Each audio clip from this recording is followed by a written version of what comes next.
All right. So number 5, employee. Speaking about what is this like? No, this isn't the right one. Employee attribution in class arbitration. Action waiver. Yeah. Sorry. Thank you. Arbitration in class action waiver agreements. Yeah. This is a good one to talk about after we just made all these sexual innuendos. Yeah. No, what this is you hear a lot about this now. It's forced arbitration if you have a dispute between an employer and employee. So typically, if you have a dispute, you can go to a government agency. You can also go to an attorney or on your own and file in state or federal court. And so if you've signed one of these arbitration and class action waiver agreements, though, as an employee, you are agreeing at the beginning of employment, you're agreeing to forego that right to go to court and instead go to private arbitration. And arbitration is basically a private judge. It happens behind the scenes. The employer would pay for it. Most states have laws that say your arbitration agreement has to give the employee the same rights that they would have in court. You can't necessarily take away their rights, but you're changing the forum. You're changing the venue. Why does the forum, the venue matter? To who? Why does it matter? It matters to both parties for different reasons. Well, but why is it worth going through this process of getting our employees to sign an employee arbitration and class action waiver agreement? So it's for an operator. Juries are unpredictable. There's 12 people. You don't know what they're going to do versus the decision maker being an arbitrator who's typically a retired judge or who knows the law. Who knows the law or an attorney, a former attorney who serves as an arbitrator, right? And so there's that. There's the concept that if an employer is found to have done something wrong, then it moves to damages, and that an arbitrator is going to be more reasonable and not award $1 bazillion versus a jury who may look at a plaintiff who doesn't have their job and feel bad and take it out on the operator. Okay. The other thing, arbitration is confidential. Okay. So a lot of times, and that's why it's controversial too. In the Me Too era, there a lot of times you have companies that have asked their employees to sign arbitration agreements, not asked, told, and they've then backed off because the employees have said, "Don't silence us. If I want to bring a claim of harassment, I shouldn't have to bring it in the dark. I should be able to be public about it, and so the harassment can stop." And there are a lot of state laws that aim to do that and carve that out. The U.S. Supreme Court did confirm an employer's right recently to be able to have mandatory arbitration agreements. But I saved the best for last. I think the most important reason you have a arbitration agreement is the second part of it. It's the class action waiver. Wage and hour, which is basically pay claims, how you pay someone, those are claims that are brought as class actions oftentimes. So you didn't pay an employee properly for a meal break, or you missed some pay for a catering shift. It's $20 you missed, but that employee sues as a class action, and so it's every catering shift that was ever missed and penalties, et cetera, and that $20 liability becomes a $500,000 liability. That's uninsured. So you want to have an agreement from the outset. Typically, when the employee is most friendly to you, they're not probably going to give up that right on the way out the door. And so the arbitration agreement is your avenue where you can get the employee to agree to waive the class action rights. And so it says, as an employee, I will bring this as a excuse me. As an employee, I'll bring this as a single plaintiff in arbitration. I won't bring this as a class action. Do you see this as being like a deal breaker? If you put this document in front of somebody and they say, "I'm not going to sign it," should you say, "Well, it's mandatory"? Yeah, I think as an operator, you have to decide what your approach is. And yes, it is mandatory typically. If you can do that, and right now you can legally, you make it mandatory. And oftentimes because of that, you don't really get the option as an employee. If it's mandatory, it's mandatory. Is it a red flag if someone doesn't want to sign it? I would think so. It's a red flag. It's a character thing. I don't. But the employee could argue that me making you sign this is a character flaw. I think I agree with you. I think it goes both ways. As an employee, I wouldn't judge an individual who says, "Listen, I don't know how the employment relationship's going to go. I don't know if I just want right now, without knowing that, to waive my right to have a dispute go to a jury." I can understand a reasonable person making that decision, but at the same time, most people you hire are kind of happy to be there, and they just sign what's put in front of them, particularly the documents that are kind of non-negotiable like this. So as a human being, I wouldn't judge, but yeah, I can understand as an operator when you have you put this to 50 new hires and one of them doesn't sign. The big thing for me that's standing out in this section we're talking about is the idea that your reputation, it's confidential. I think that because in the restaurant industry, your reputation means so much within the community. Like you want that extra sense of insurance. Yeah, you do, but it doesn't stop an employee from just making statements. Yeah. I mean, if they're going to go to the press, they're going to go to the press. If they're going to, it stops a jury trial, a public jury trial, but 1% of cases get that far, 99% settle. Yeah. Okay, cool. At the end of the day, just be good to your people. I mean, I'm not saying like this is a good way to protect yourself from being an asshole. Like I would never encourage that, but I think we can move on to the next. This is asshole coverage. Like, don't be an asshole, but in the case, in the sense someone thinks you're an asshole, at least you got this. We all have our agreement. days. Everyone we does. we make poor decisions. That's right. We regret things. Always try to be your best, do your best, but on your weakest days, you need that security blanket, that little extra cushion there. First bucket the first section in the wage and hour bucket is the non-exempt versus exempt employee classification. So what's going on there? What's going on there is that just like an independent contractor employee, once they're an employee of yours, you've got to decide, are we going to pay them hourly or salary? That decision is not up to you. That's up to the law. And so whether you classify somebody as non-exempt, meaning they're not exempt from the requirement of hourly and overtime. They're non-exempt from that. So you pay them hourly, or exempt, meaning that you can pay them a salary. They have to meet the requirements to be exempt. And so the concept is that everybody in the country is non-exempt. They're all required to hourly. They're all required to overtime. Me, you, anyone that's an employee.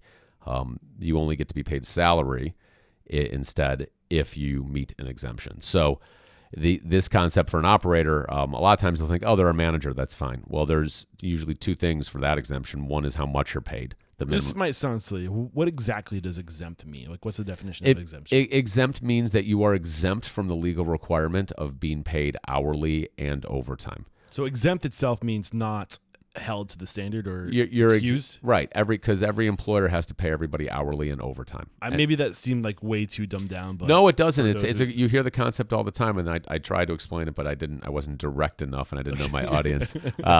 That that is the concept that everybody is hourly.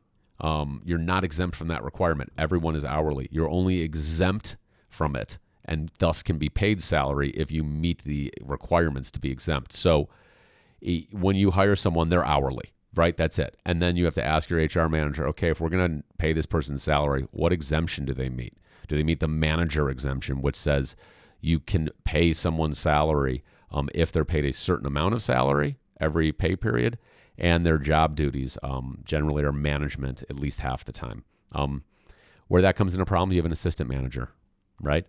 You in title, okay. Yeah. And let's say you pay that assistant manager, $56,000, which is just a hair above what's required in California right now.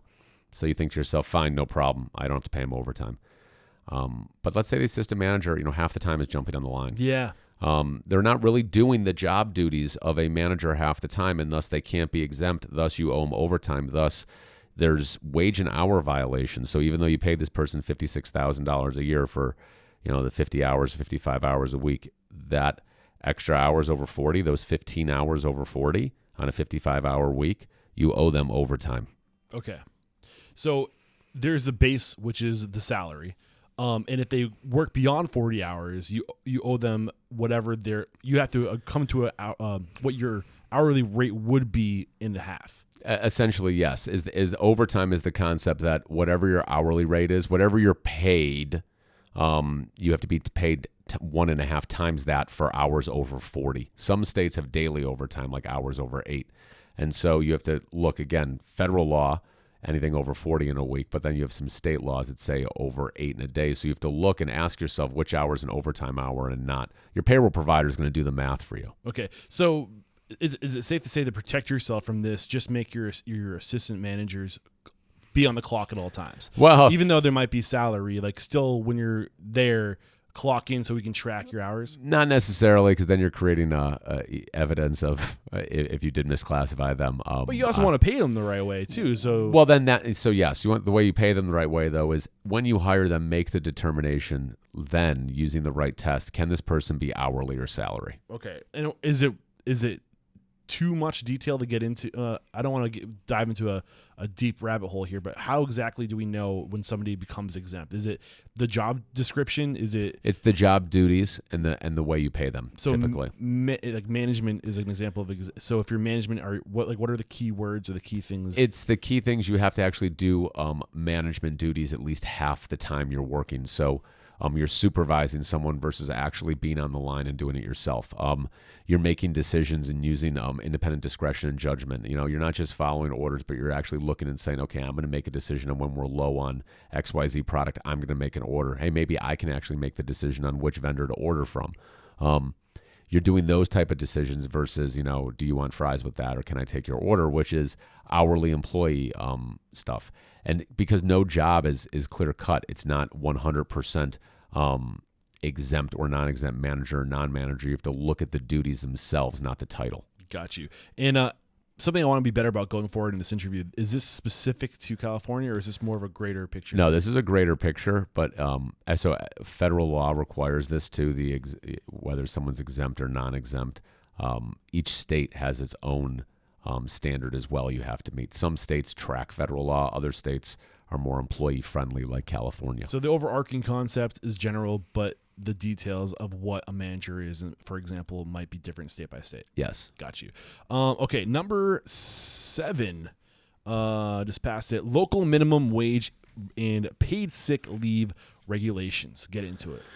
Well, you have to comply with every law that applies to you from a jurisdictional standpoint, right? So you're in the United States. You got a restaurant. You're in the United States. You know what state you're in. You're also in a county and a city. And recently, counties and cities have started passing laws that affect the employment relationship.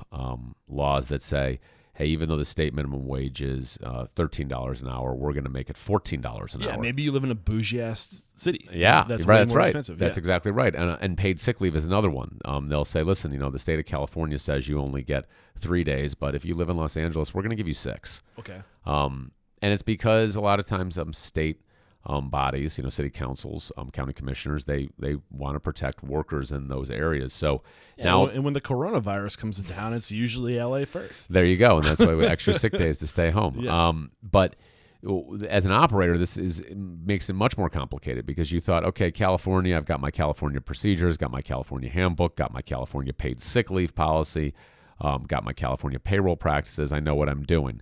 And then you got someone like me come in and say, well, what cities are your restaurants in? And you say, well, Santa Monica, Los Angeles, San Francisco. I say, well, they have different laws in each of those cities. So I've got to have different policies for the employees in each of those cities.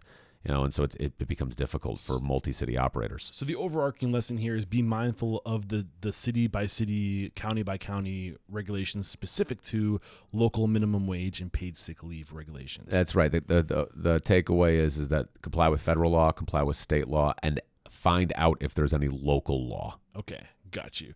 Number 8, unless I'm cutting you short. Not at all. Number 8, equal pay. Pull it back. Equal pay is the concept in the law that everybody, male and female, deserves equal pay for the same job. And so if you hire a server, you're not going to pay the female $14 an hour and the male $15 an hour. I've yet to come across a client that actually openly does that or tries to do that. Oftentimes it's underneath the surface. You don't realize it's going on. It's perpetuated historically.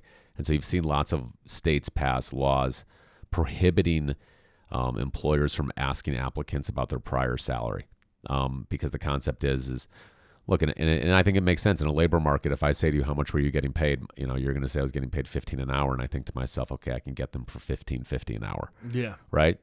And so if you have a female employee who's been underpaid, and they say I've been getting paid $13 an hour, and I think I can get her for $13.50 an hour, and then you do that, well, now you've just perpetuated the underpayment. Yeah. So you're basically just trying to break the routine, the pattern. Break the cycle. Yeah. But the way the law attacks that and says is that you cannot ask applicants what they were being paid. It's not a national law, but it's in bigger states, New York, Los Angeles, California. I've definitely filled that out. I just spit across the table. Sorry if I got you. You got excited there. I've definitely seen that on applications in New Hampshire for sure. Yes, there are many states that still allow it, but when you have equal pay laws, they often come with this along with it, which is you can't ask what they were making before. But it's not. There are some states that ask, and look, it's a relatively new law. There are, I'm sure, employers in California that still have it on their application they don't realize.